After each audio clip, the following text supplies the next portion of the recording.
I remember my first year working here. My first year was a challenge, and the fact that I was the first full-time strength conditioning coach that many of the athletes here have ever had. And there's a lot of things that we needed to teach. We know a lot of things we needed to change from a culture, from an atmosphere, from an environment type standpoint. Expectations needed to be laid out.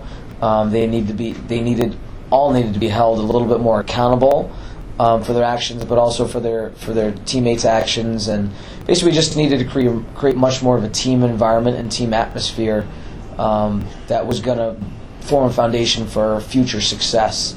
And the first year I had to teach a lot. I had to teach our athletes about warm-ups, how to do our core exercises, how to do every little piece of our program, how to read a workout sheet and all those types of things.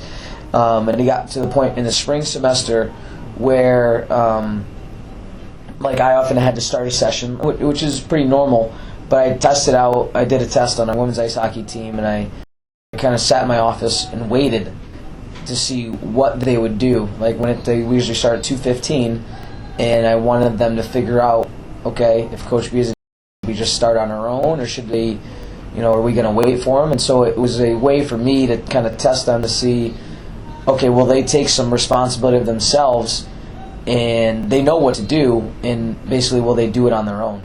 And it was pretty cool. I stayed in here, and it was 2:16, and I didn't have to say anything to them. They just started on their own. They started their warm-up together on their own.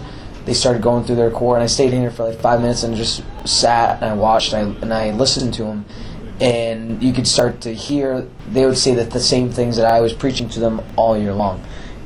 They would start to cue the exercises the same way I would cue the exercises to their teammates. So it was pretty neat, and it was pretty cool to see some of my hard work and teaching them and showing them how to do things and laying out expectations that they finally understood that it's on them.